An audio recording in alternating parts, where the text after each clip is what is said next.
What I want to say about conformation is nothing when it comes to horses is etched in stone. Nothing. The worst conformation or the best conformation, it's not etched in stone. And the reason it's not etched in stone is because God, when he makes a horse, sometimes he gives them the ability to overcome being bad-legged. I know athletes, and you look at their legs, and you say, man, how is that guy such a successful athlete? Or the way he's made. Maybe that's why we have small, great athletes, big, great athletes, crooked-legged, great athletes, and it's the same thing with horses. As a trainer, I'm looking at a horse, and I'm trying to buy a nicely made horse that I think can make it to the races and hold up. And there's certain things, there's certain triggers that I look at in order to try and buy a horse for an owner that's going to hold up. And it's not always as easy as it seems, because as a trainer, I think that there's a lot of things with horses that will not hold up. And you know what? Every trainer, no matter who you are or what you do, some horses made you a liar. Because you say, oh, that horse is never going to make the races, and it becomes American Pharaoh. Or you say, that horse is absolutely fantastic, and the first time you work him, he bows a tendon and his career is over. You just don't know. It's all about how they hit the ground. It's all about, I call it poetry in motion. When a horse, my success, some of my biggest successes have been buying young horses, and I get to see them move. And to me, there's a way that a horse puts those front legs out there that I call poetry in motion. What I do when I'm looking at a young horse that I get to see move, and by move I mean with a rider on his back, I get to see him run. When I look at a horse like that, I feel that there is a way that horse is made. I see it. Wayne Lucas put it so eloquently. He says, when I look at a horse, I see the cat. Remember those things where they drew those pictures when you were a kid and they said, find the cat in this picture? Wayne Lucas said that once, and I'll never forget that. He sees the cat when he sees a great horse. And I see the cat, I think, when I buy a young horse as well. And I see the cat sometimes and I'm wrong. This is an interesting filly. This is a filly called Breakaway. I ran her here last week. She got beat this far. She finished second. She ran a great race. But and she's already, you can see her by her body language, she's already like saying, what the heck? What are these people doing here? What are they going to do to me? Patricia, I want you to walk her down and walk her back towards us. And if she doesn't cooperate, we'll get another one. But watch her front legs. If you watch her front legs as she walks away, her right knee rotates in horribly. She walks like this. She walks like this. If she's going to walk towards you, you see how her knees, they turn in, they're not straight? We call those knees offset. If you look at her right ankle, it turns in. She's pigeon-toed in the right ankle, much more extreme than she is in the left. Let's walk her again. Now this filly, I would never have bought her, but I bought her privately the other day. Okay? Because she already made the races and she already proved that she's a racehorse. So she came up for sale on my radar and I bought her privately. I bought her for $50,000. Now, which is cheap, as far as Saratoga racehorses go. But watch her walk towards you again. She's pigeon-toed. I mean, look at that right foot. I mean, it turns in awful. I bought her out of Indiana. If I had seen her, I don't know if I would have bought her. But she ran the other day and she ran great. Now look at the way she stands. Look at this right foot. She is, as horses go, she is a big, magnificent horse. But look at the way that foot turns in. I mean, and it's an offshoot of the way her knee rotates in. But she has run 5, 6, 7 times, and she's handled it well. And she got beat ahead here in, about the 5th race the other day? Yeah. We ran her here on the turf, and she's a nice turf filly. Walk her again, Patricia. She's a 3-year-old. What's her breeding? Oh, you guys got to ask me what her breeding is. I got 100 of these. If I could memorize the breeding, if you want to, be kind to me. Ask me the birthdays of my kids. Her name is Breakaway. I'm going to run her back. there's a race here on the 22nd of August. I'm more inclined to wait for the first week of September because she ran very hard. But you can see this filly, she's not going to stand still for us. But you can see she's a great example of your not so great conformation. But she has overcome, and she has become quite a good racehorse. Walk her one more time, Patricia. What does she eat for treats? What is she for? What they're giving her now? Mints, peppermints.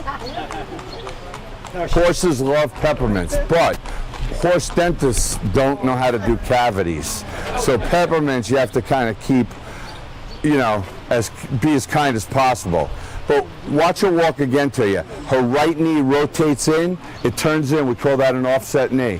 If everybody can see that, if you can't see it, and look at that right foot, it just turns straight in.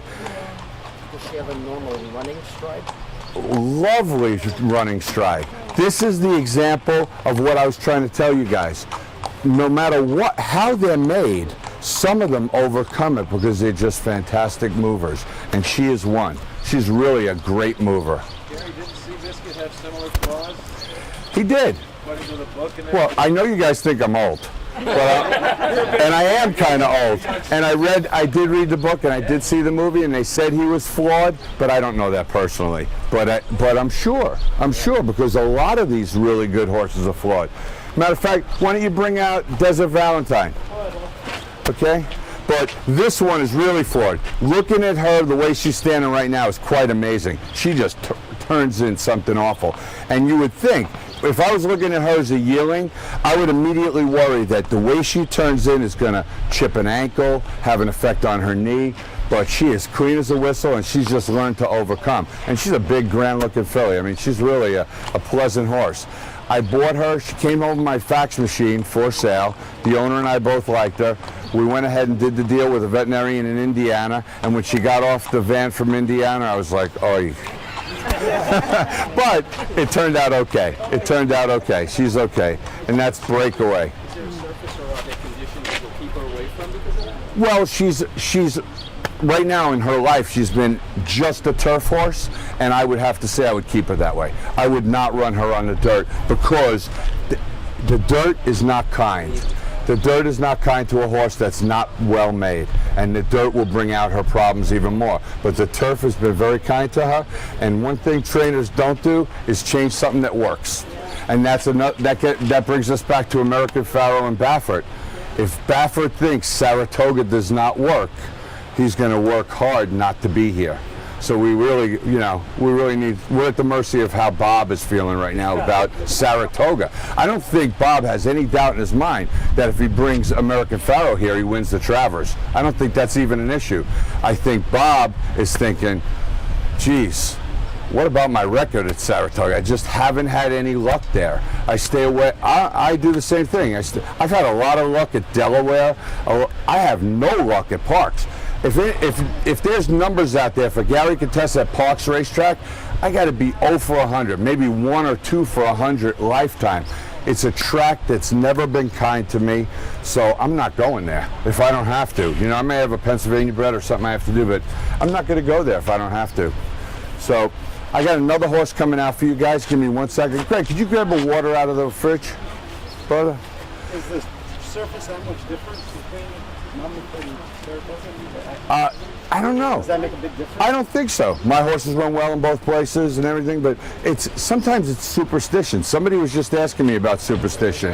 And trainers gonna have superstition in a place where they're not successful or in some way that they're not successful.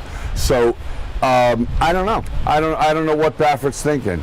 But there's no question. I don't think there's anybody here that thinks any 3-year-old that we've seen so far, anybody, Upstart, any of those horses that he ran against in the Haskell or any of the horses he ran against here, are gonna beat him.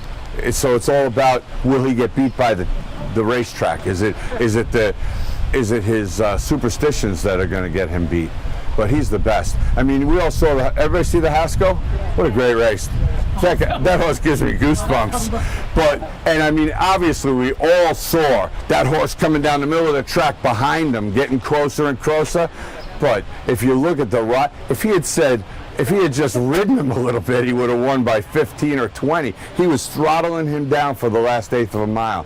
So there is no 3-year-old in the country that can beat American Pharoah right now. Didn't you It's realize just. he was fairly close to him at the end, though? Do you realize how close the other horse was? Well, I was getting a little nervous. Maybe took off the Was everybody getting a little nervous? I mean, that rider's standing up, smiling, looking for his girlfriend, and that horse is bearing down the middle of the track. But I think the horse probably would have just kicked in again on his own. That horse is a racehorse. But there's no doubt he gave me. I'm sure Baffert was getting a little bit concerned because that guy never even looked back. No, he didn't You look know? back. What do you think there, Mike? He and the rider never looked back. He had no idea. He just thought it was over. You know? Thank goodness for that. Thank goodness for that. This is a filly that won here 2 days ago. This is Desert Valentine. Nice filly, but she's the polar opposite of the filly you just looked at. Now look at her feet. She toes out. She walks like this, Charlie Chaplin-esque. Why don't you walk her down and walk her back for us? Another big, good-looking filly. I love her look, love the way she's made. But you watch her front feet, and her knees, her ankles, and her feet all rotate out, and we would call that just she rotates out from the knee down. Now, rotating out is a lot more acceptable for me than pigeon-toed. Pigeon-toed usually involves the mechanics of the knee. Rotating out is just the way she's made. Now watch her walk towards you. Her knee rotates out and the same angle as her foot. And so that to me is much more acceptable, and she's kind of a cool filly. But if you look at her right knee, oh, she is. She's really good. And she loves Saratoga. She's run here twice. She won twice. She's really something special. 17-1 the other day, by the way. And if you look at this knee, the ankle, and the foot all point out this way. To me, that's acceptable. I can live with that. I can live with the entire limb having the same way of going. But if this knee and this ankle pointed straight and only the foot went out, my fear would be that it would put a lot of pressure on the inside of this ankle. Suspensory damage, soft tissue damage. Damage comes from a leg that's different. And sometimes when people are selling a horse like this and they have a foot that toes out like that, they'll shave the inside of the foot to try and bring that foot straight. And what'll happen is they'll overfix it. They'll get the foot straight, but the ankle and the knee will still point to the right. I hate that because you've just changed the mechanics of that leg incredibly. This filly's mechanics are awesome because the knee, the ankle, and the foot are all going in the same direction. You can watch her walk, then we're going to look at it from the side and we'll talk a little more about how she's made. That's Desert Valentine. I actually got her in a claiming race for $20,000, and I'm not going to go into particulars. You guys can look it up yourself, but we have a fond we call that something, what I did when I claimed this filly. And they say sometimes you caught somebody with their pants down. Well, we might have caught that guy with his pants down when we claimed her, because we claimed her for 20. We brought her up here last year. We won a $90,000 allowance race, and then she won again this year. But we've had our share of problems with her in between. She occasionally gets sore and behind on us because she's so big. Leave it this way. I want to look at her from the side.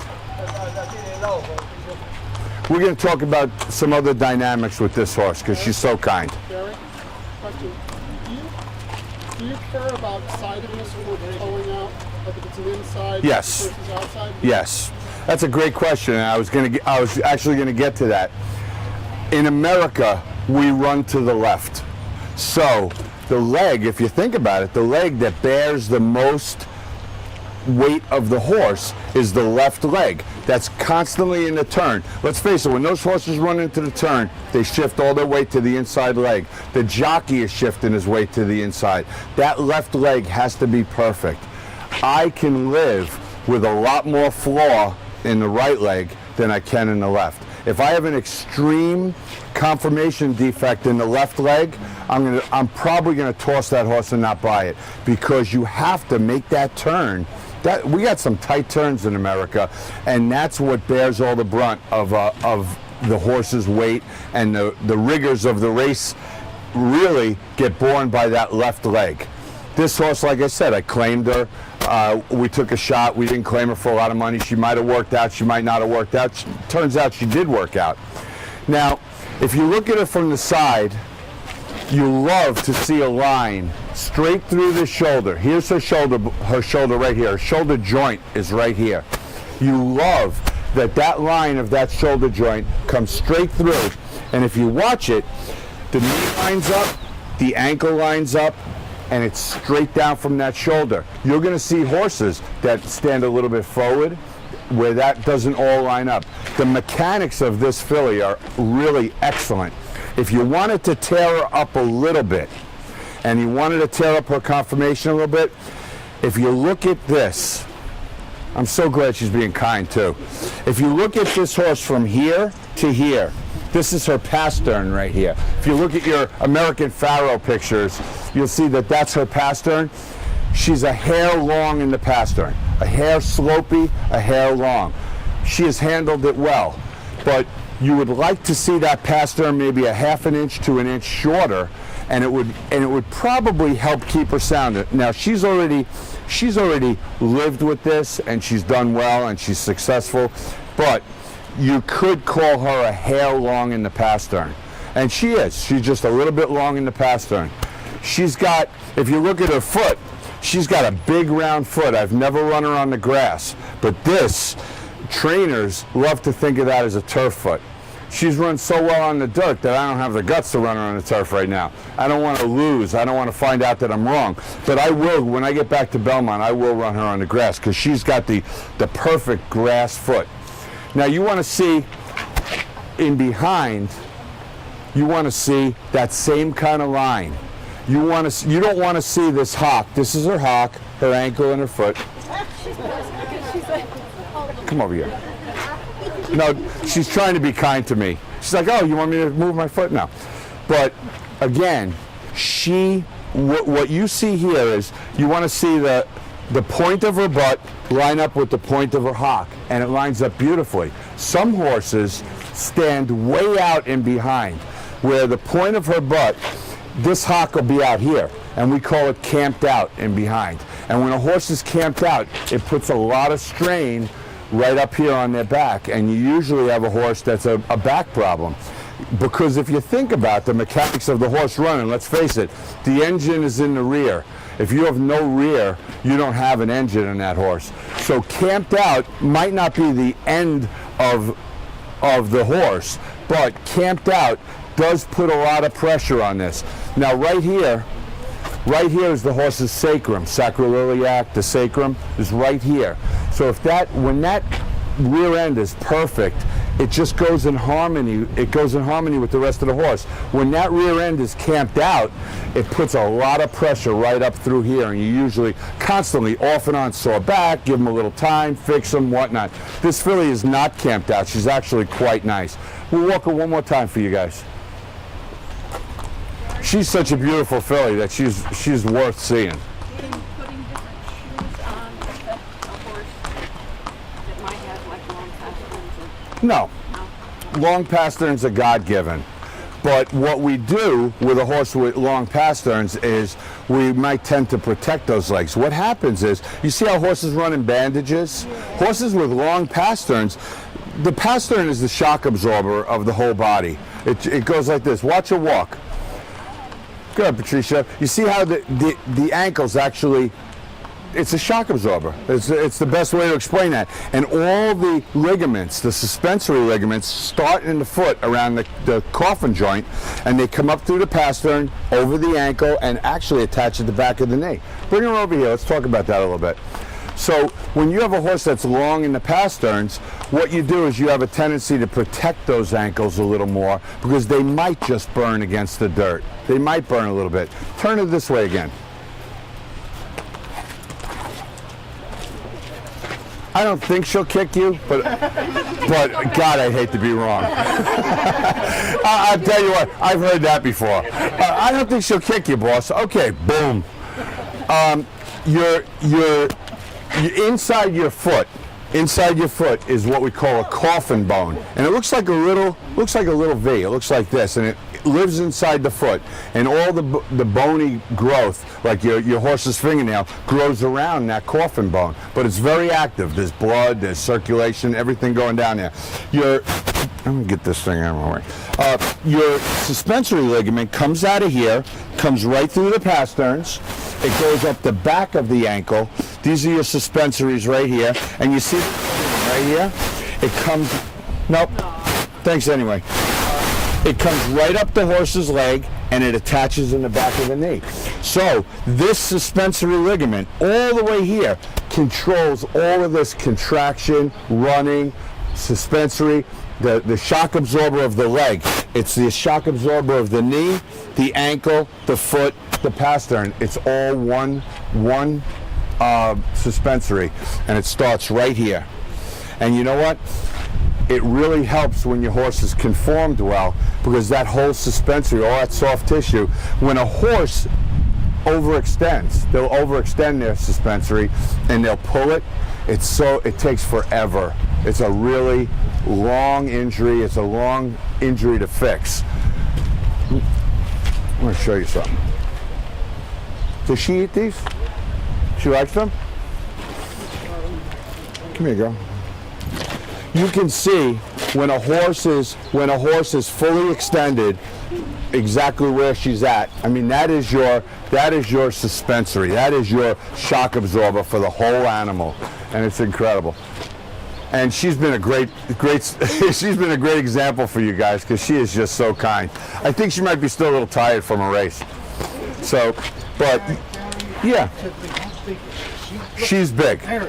I'm gonna say she's like Rachel Alexandra size. She's about 16'2", 16'3". You don't see too many 17-hand fillies, but she's kind of take your breath away big. She's really a sweet filly to watch, that's for sure. What's laminitis? Laminitis? Laminitis, Lady Eli. Foundering. Laminitis, foundering, they're all in the same family. What happens is the foot is probably the most difficult place to promote circulation. If I give this horse a shot of antibiotic or anything, it goes in the jugular vein, which is right here. So little of it gets down to the foot. Yet when there's a problem with a horse, the heat and infection always goes down. That's how it works in a horse. All of your negative goes down to the foot. Laminitis is when I talked to you about the coffin bone. You can take it. You can walk her. You can put her in. You want to bring out somebody little now? Or Arctic Ocean or Nylon Joe, whatever you want to do.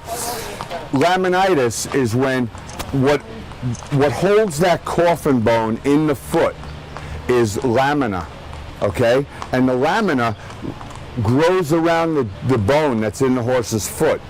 And when you get laminitis or founder, the lamina gets infected in the foot and it lets go of the coffin bone. Now the coffin bone it sits like this in the horse's foot, in the angle of the foot, like you see the horse's foot looks like a V too. And the coffin bone sits inside the foot. When the lamina lets go, the bone in the foot starts to rotate downwards because nothing is holding it in place anymore. And when that bone rotates, it gets to the sole of the foot, and now it's pressing against the sole of the foot. When we lose a horse from laminitis, it's because the bone breaks through the foot and it's now beyond repair, because there's just too much dirt, too much, the environment of a horse, too much going on. Many times we lose a horse to laminitis. Now we have a lot of blacksmith things that we can do with a horse to prevent laminitis from happening. But once that coffin bone lets go and it reaches the sole and it comes through the foot, there's no saving that horse. But we have as you know, with any medicine, look at human medicine these days. We have made such leaps and bounds with cancer and prosthetics and everything else, and it's happening with horses too. We don't lose a lot of horses from laminitis anymore. When I was a kid, if a horse got laminitis, it was just a matter of keeping them comfortable until you lost them.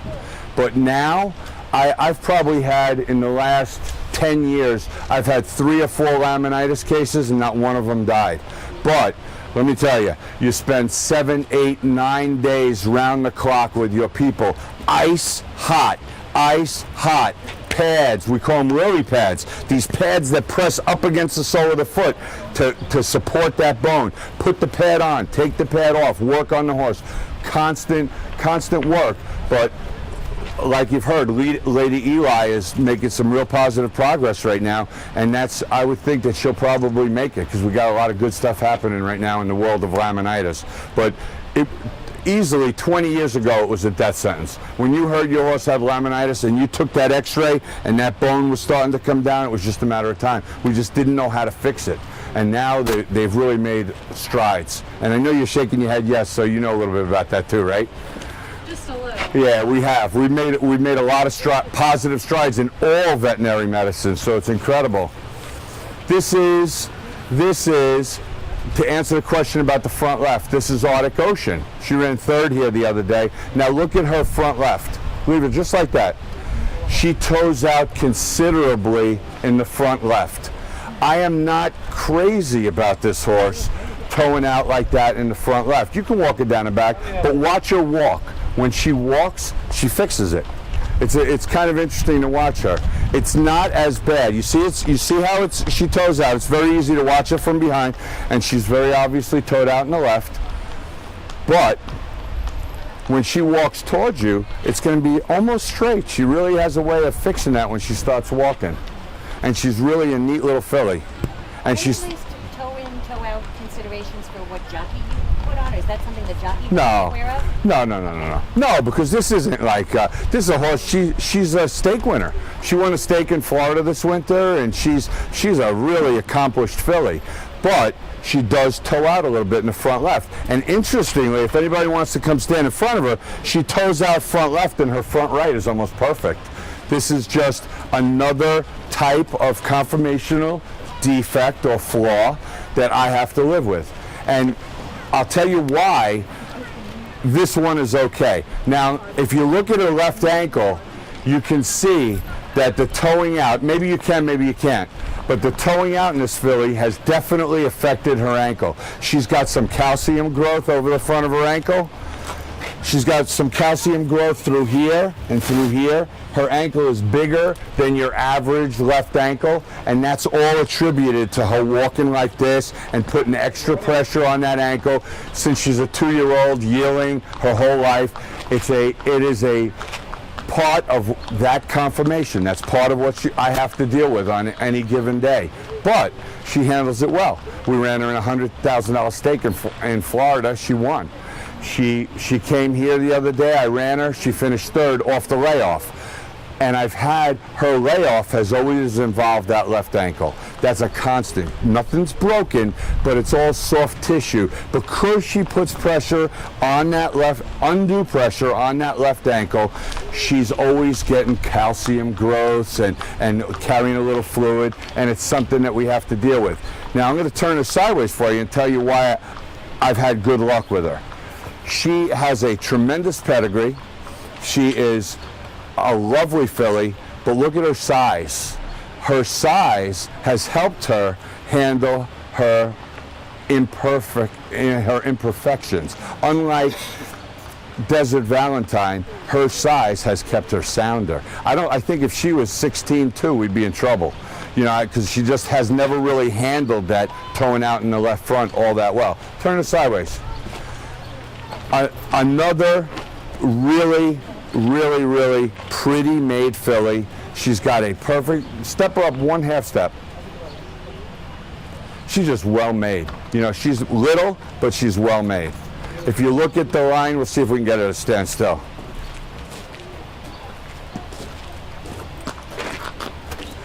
The line that I talked to you guys about, just fantastic. Straight through her ankle, straight down from her shoulder. She's only about 15'2". She's probably 5 inches shorter than Desert Valentine, but that's worked in her favor. It really has. And the back end, you see the perfect line. I think she's more liable to want to. The perfect line from the point of her butt to the point of her hock and straight down. And here's the mechanics of her hip joint's right here, and it goes straight down through the front of this, straight to the ankle. The ankle and the hip joint are in perfect harmony. So she is really a nice filly, but perfect example of toeing out a little bit in the front left, and it's had an effect on her. It really has. Bring her here a little closer.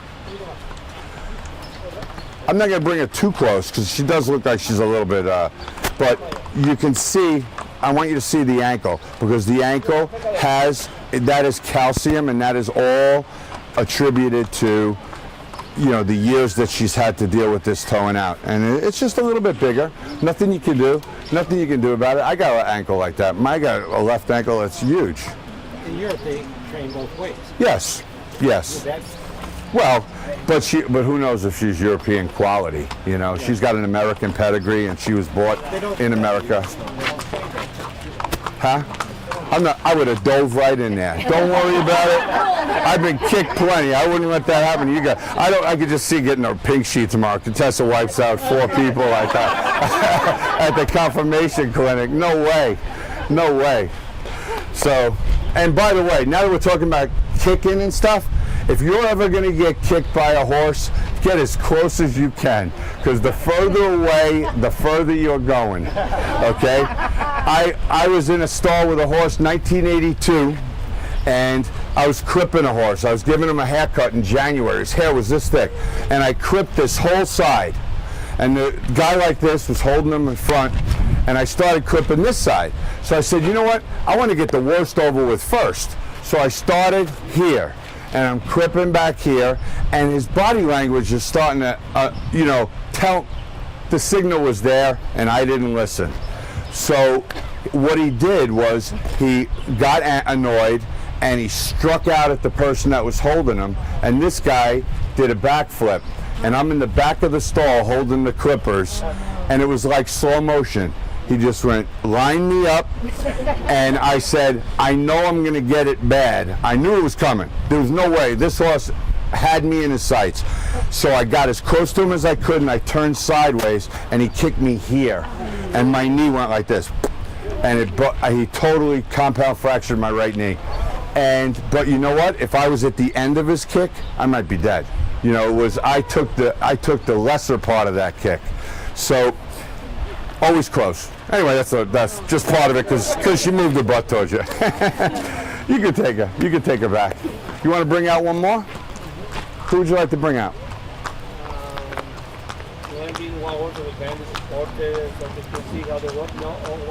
Who you got open? Nylander? Bring her out. Just the fillies, so there ain't no colts, right? You want a colt? No, I just want somebody mellow. Hold on. Somebody mellow. You want to bring out one that's not so mellow? I gotta check my insurance policy. Is Uncle Si sleeping?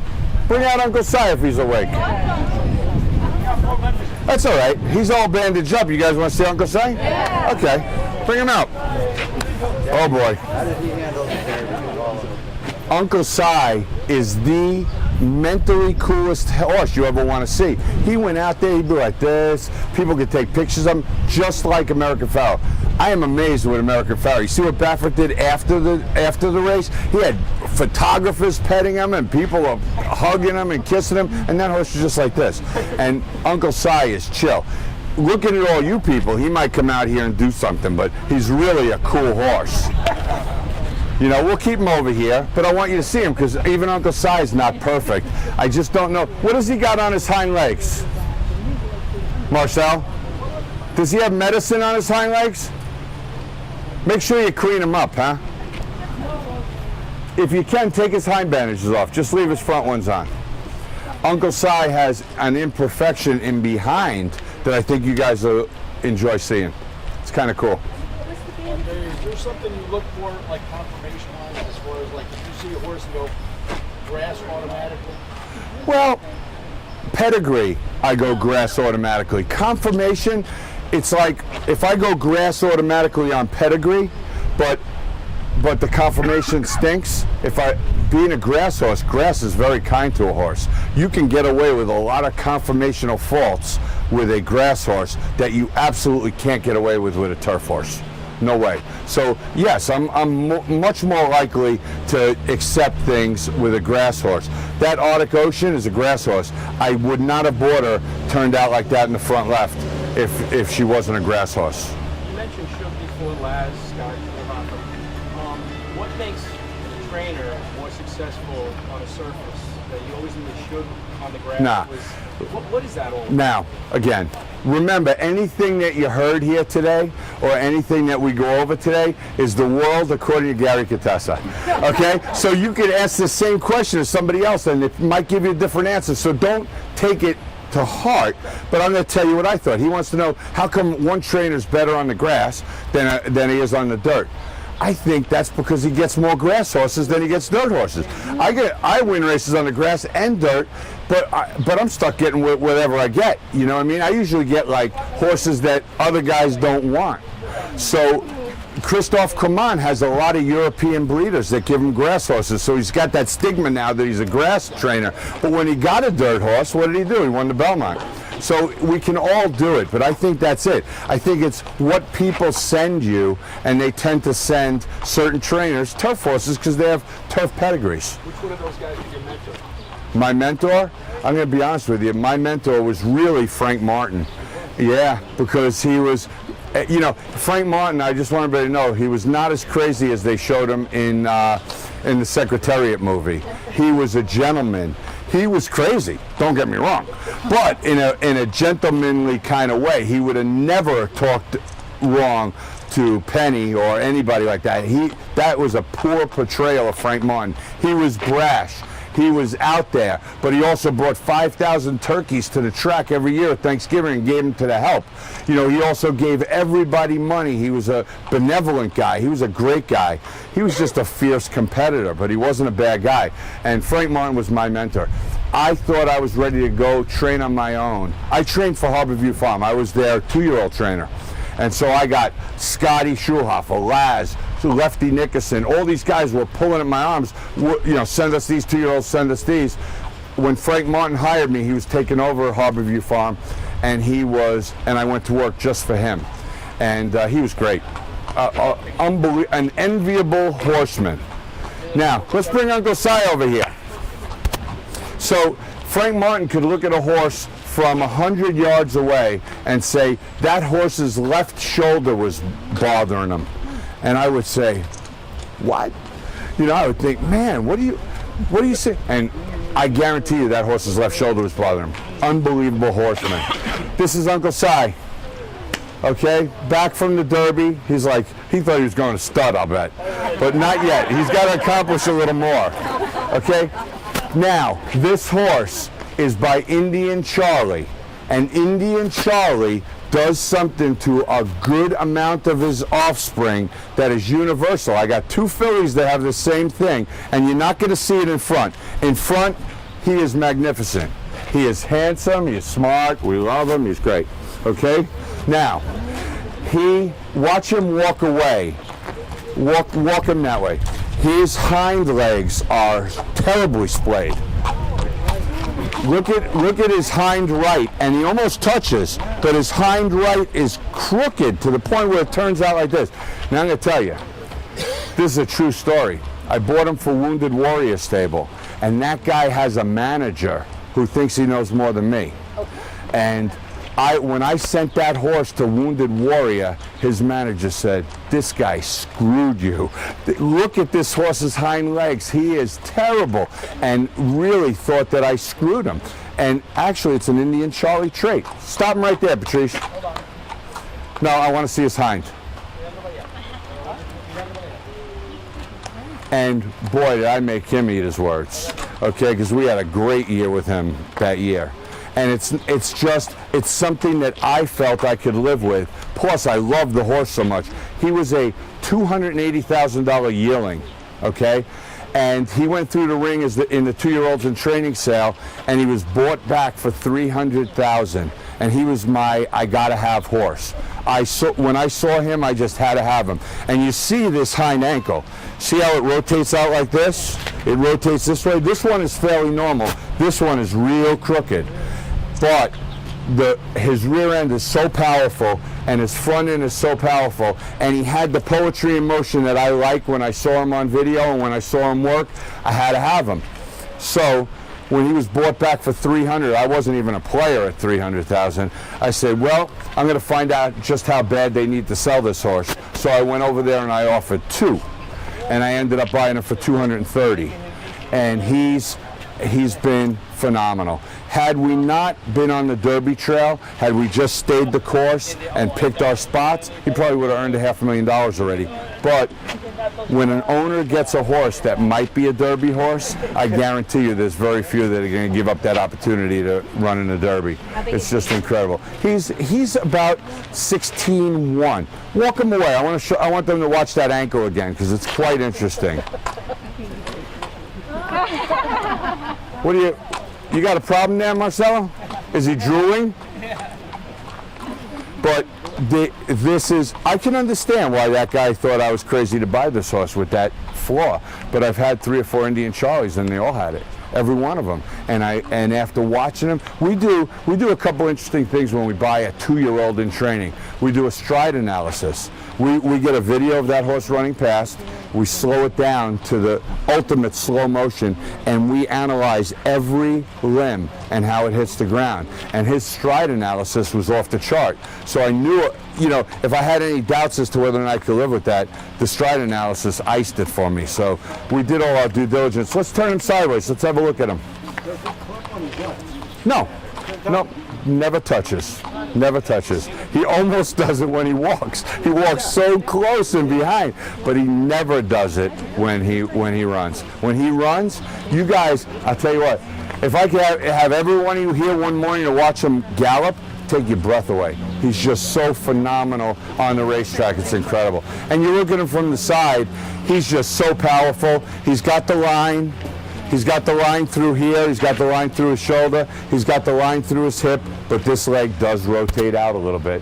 Size-wise, just a powerful 16 hands, probably not quite 16-1, and he's got the neck. I mean, everything, if you look at the way it ties in, some horses have a neck that's too short. Some horses have a neck that's too long.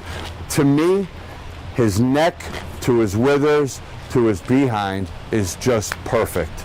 And we have to forgive this hind leg. And that's why he went through that sale for $300,000 and Pletcher didn't buy him, or Chad Brown didn't buy him, or, these guys, $300,000 is nothing at those sales because they didn't care for that hind leg. But I had a few and I lived with it, and I said, if I can live with this horse could be really something special. And he turned out to be pretty special.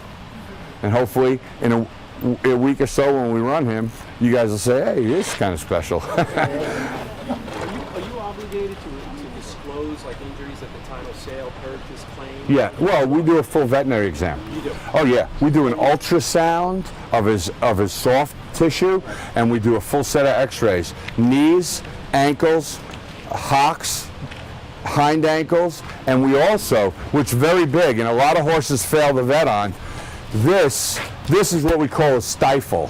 This is the stifle joint. This is the joint that does all the propelling during a race. Come here. Let's show them how that bends, but not at me. This is the part of the leg that bends right here. This is the stifle joint. We x-ray this too at a sale because a lot of horses have problems in here, and if this doesn't work, you got nothing. So we do stifles as well. Okay, you can stand up now. I hope I didn't do So that is very important as well, stifles. We x-ray stifles, hocks, ankles. We do the knees, we do the ankles in front, and we do soft tissue on all the suspensories. Even I showed you where the suspensories come out of the foot in front. We have the exact same thing in behind. Suspensory comes through the foot, up here, here's your suspensory ligament right here, and it attaches right here in the back of the hock.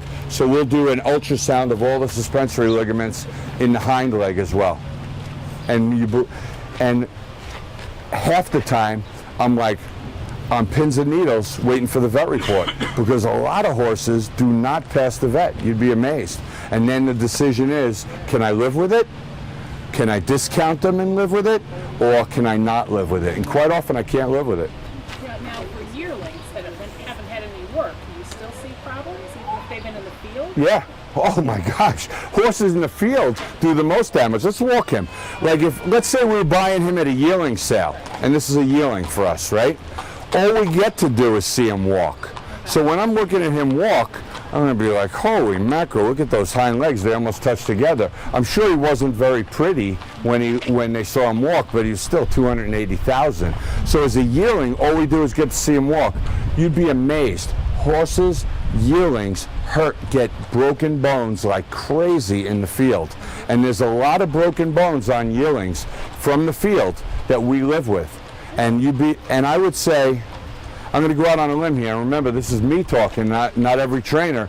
I'm going to say, of all the entire horse population that makes it to the races, at least 50% of them, at some point in their life, weanling, yearling, 2-year-old, 3-year-old, have had surgery. Something.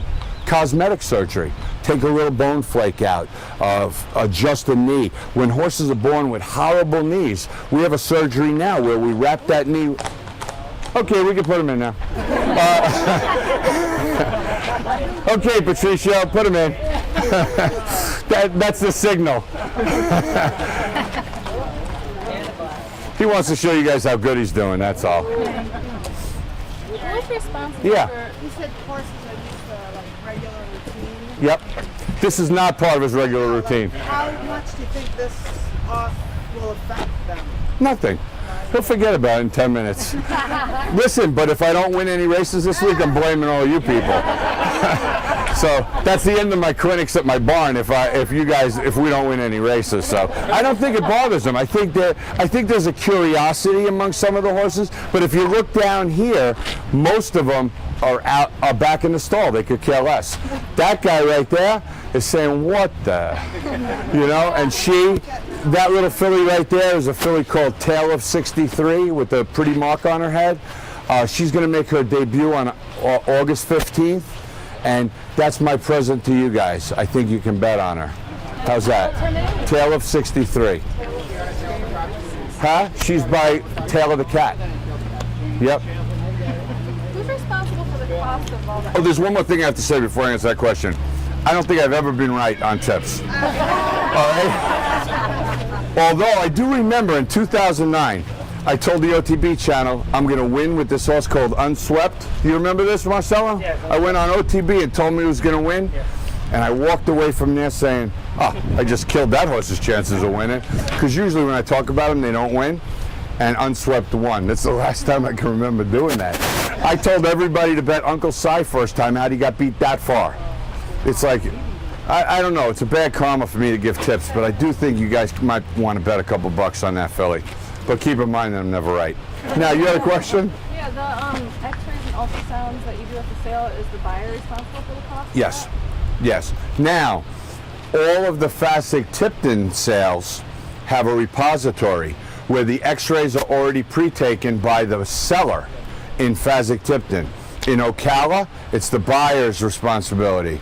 In Fasig-Tipton, it's the seller's responsibility. But there is a gray area. And the gray area is that not everybody is honest.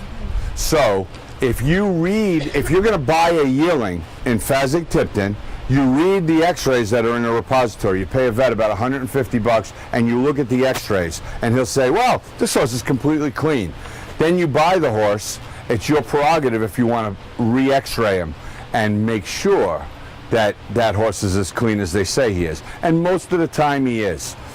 And most stockbrokers are honest. And most doctors are honest. And most horse trainers are honest. But there's a bad apple everywhere. So you do your due diligence. And as far as ultrasounding goes, ultrasounding is just soft tissue. So nobody does soft tissue. It's very expensive. It's about $800 to do an entire horse ultrasound, but it's a very good tool. And we do it. That's strictly paid by the buyer, ultrasound. I would say of the buyers, this year I'll go to the sales, I'll buy 20 yearlings. I have one buyer who ultrasounds. None of them ultrasound. Very rare. But that buyer happens to be Ambassador Mack, Earl Mack, and many times will ultrasound a horse and the horse will get turned down. So it's not the worst thing in the world. It's another tool, if you don't mind spending the money, to ensure that you end up with a good, sound horse. How many owners do you work for? I have, you know what, the game has changed. How many owners do I have? I have 97 owners, but it's not like they're all here at the same time. And what I do is, I'm a regular guy. You gotta understand, my mother drove a school bus. My father was a mailman. I wanted to be a horse trainer. Everybody said to me, you can't be a horse trainer, you idiot. Go to work for your father at the post office, right? So I wanted to be a horse trainer, and everybody that I know are regular people. I grew up in Merrick. I went to Calhoun High School. I went to Brookside Junior High School. You know, I was always in trouble because I cut out and go over to Roosevelt Raceway on my bicycle and work with horses for free. I was always in trouble, always. And so the way the business is now, I know a lot of people who can't afford to own racehorses. So they all own 5% or 10% or 15% of one horse. They find their comfort level. So I may have a horse here. I had a guy just come in today, the van driver who brought the horses up here. He says, Gary, sidearm. He says, Gary, sidearm has 17 owners. I'm supposed to bill this guy 2.5%, this guy 5%. I said, listen, I'll pay for sidearm and I'll bill them. But that's the way it is now. So a lot of regular people that would never normally own horses in this barn, and they own a very small piece. Matter of fact, there's a guy here right now who likes to own a small piece of a horse, and I just want to say to him, is it any less when you win? Is it just as exciting? 3 times in the Saratoga winning circle by this guy. And you haven't had a claim bankruptcy or anything, right? so that's the deal. And that's the kind of barn I run. I have a public stable where I might have 17 owners on one horse, and that might be their only horse. Then we move to the next one, and it's one horse owned by one guy, and then you go to the next one, and it's one horse owned by 6 guys, and it's like, and that's the way it is. And that's a fun way to own horses, not go broke. And believe me, when you walk into the winner's circle at Saratoga, or you hang that picture on the wall in your living room, nobody says, how much of that horse did you own? Ever. That's my horse, so it's great. It really is good. So if you guys have any questions, okay. Is there something on this picture that you would address on confirmation or crown on it? I got to be honest with you, I never looked at it. She wants to know if there's anything. I think he's perfect. This is the easiest. You know, he looks a lot like Uncle Si. I got to tell you, if you look, you guys all got one of these, right? If you look at this horse, everything we talked about, he's got a great neck, great head. The line on his shoulder comes straight through his knee and straight through his ankle. His hind leg, if you look at the hind leg, you want to look at the inside one, the one that's standing up under him, that joint of his hip comes straight down through his hock, straight down.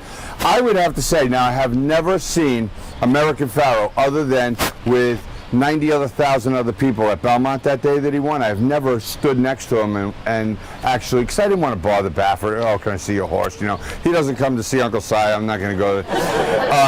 But I would say this horse is pretty damn near perfect. If I had him in front of me, maybe I could pick him apart somewhere. But even his pasterns are what I was talking about. A little shorter than Desert Valentine. They're kind of perfect. And let's face it, the perfect horse could very easily make the perfect racehorse. So for now, that's perfection right there. And to me, looking at him on a picture, I think he's real perfect. I love him. How many horses are you in charge of here?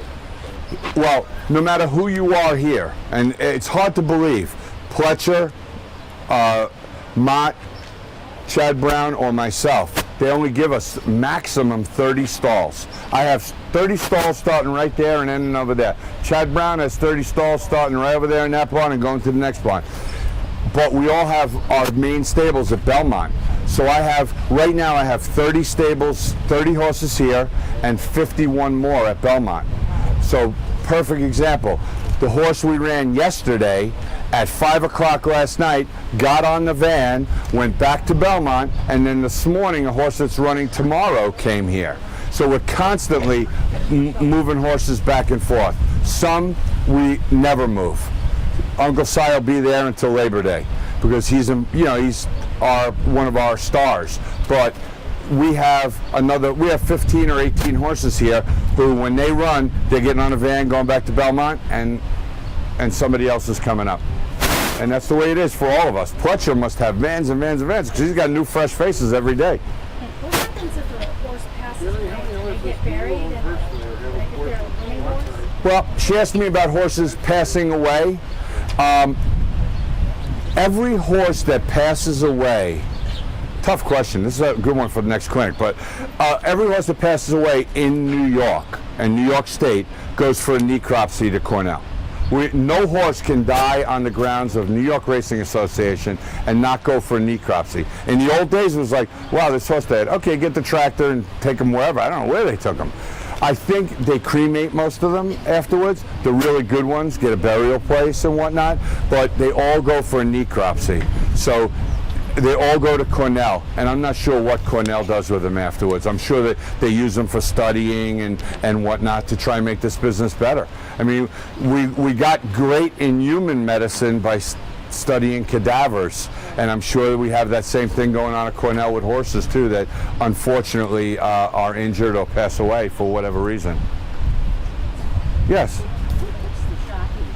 Who picks the jockeys? Now, sometimes the owners do, because owners can be opinionated, and that's okay with me. As long as they let me train the horse, I don't care who rides it. Because if I run the best horse, even the worst rider is probably going to win the race. But usually the owners leave that up to me, because I truly believe that I get to know the horse's personality, and a lot of times I need a jockey that fits that horse's personality. For instance, the first horse that I brought out here, Breakaway, you could see she's an A personality. Like, her ears are up, she's looking at you guys, she's like this. You don't want a rider that's crazy. You want a more calming type rider. Uncle Si, he doesn't care about anything, so I want the right rider for him. You know, I try and match the personality of the rider to the personality of the horse. Yes? Jocko Pay that got trampled on the You believe he's riding tomorrow? To watch that accident, I wanted to be sick. I was truly nauseous watching that. I'm sure everybody was. And amazingly, he's fine. Unbelievable. Unbelievable. But it shows you, and everybody was okay. The horse didn't break down. The horse just stumbled. The horse just got into a bad thing, stumbled, and he fell off. So nobody got hurt in that accident. It was just incredible. You know. portable MRI on a horse? Yeah, we have portable MRIs. We have portable MRIs. We have portable oxygen tanks for oxygen therapy. We have everything now. When we do X-rays on a horse, we bring out a laptop computer and we scan the horse, and there's your fracture, or there's your knee joint and everything. If they don't do MRIs, they do ultrasound. They have a portable MRI that can come to your stable and do an MRI. It's amazing. Not at the sales ring, no. MRI is more for an injury, you know. Ultrasound is to detect what could be a future injury. Anybody else? Do you own any horses personally, or portions of them? Way too many. You know what? How many of them you got hanging on your wall? A lot. I own that horse. A lot. And you know what it is? A lot of times, I'm going to tell you, there's two types of horses that a trainer owns. One is the horse that the owner didn't pay for, and you get, oh, take my horse. Oh, great, I got another horse. And the other one is some owners feel a confidence level when I'm a partner in a horse. I have a guy tomorrow wants to buy a horse for $50,000. He said, would you be willing to take 10% yourself? I said, sure, because I know by being a 10% partner with him or a 20% partner, I'm increasing his level of confidence with that horse. And I guess it's kind of like putting your money where your mouth is. You know, I agree with the claim tomorrow. I like the horse, so I'm going to take a little piece of him too. Thank you guys for coming. This is great. Love it.